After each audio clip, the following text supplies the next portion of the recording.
We all know the classic story of prehistoric humans.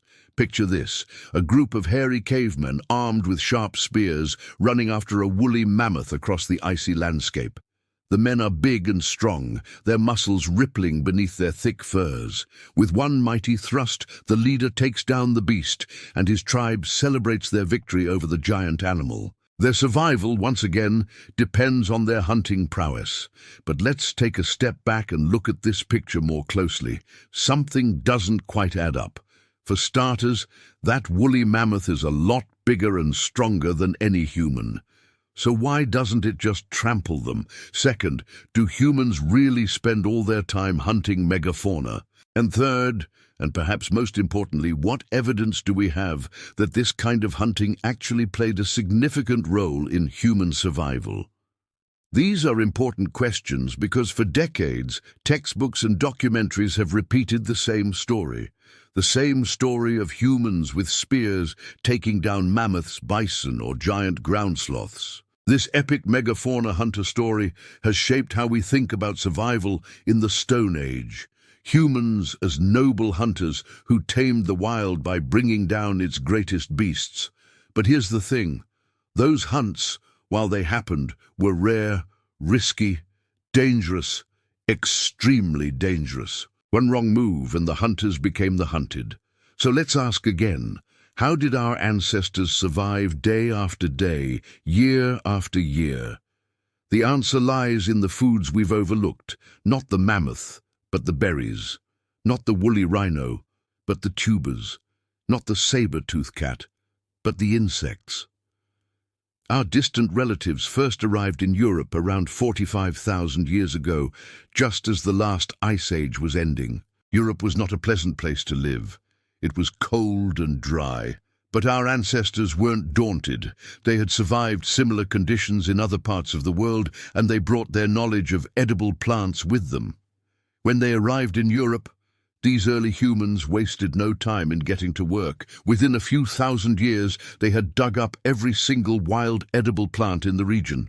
Roots, tubers, bulbs, leaves, flowers, seeds and fruits, nothing was wasted. They ate acorns, wild onions, garlic, mushrooms, berries, and even insects. And when there weren't enough plants around, they turned to hunting smaller animals like birds, rabbits, and fish. With a bit of ingenuity, they learned to use fire to cook foods that would otherwise be toxic.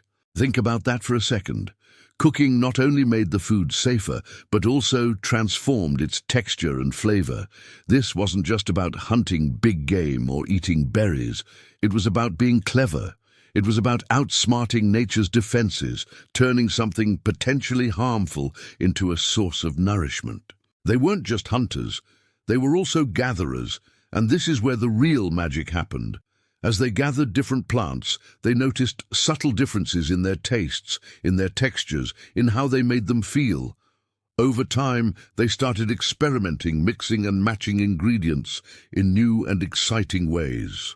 This wasn't a recipe book per se, but it was a collection of observations passed down through generations. And then there were the nuts, the hard-shelled seeds that required a bit more effort to harvest. But inside each shell lay a nutritious prize. Our ancestors didn't have the technology to crack them open, not at first. But they were persistent. They picked up stones and tried smashing the shells. Slowly, surely, some of them cracked open and the rest was history. The discovery of the world's first nut butter.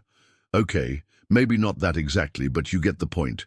They developed stone tools to grind seeds, crack nuts, and cut meat into smaller, more digestible portions. They even stored food, not in fancy pantries, but in hidden spots, natural larder to be used when food was scarce. These weren't just acts of desperation.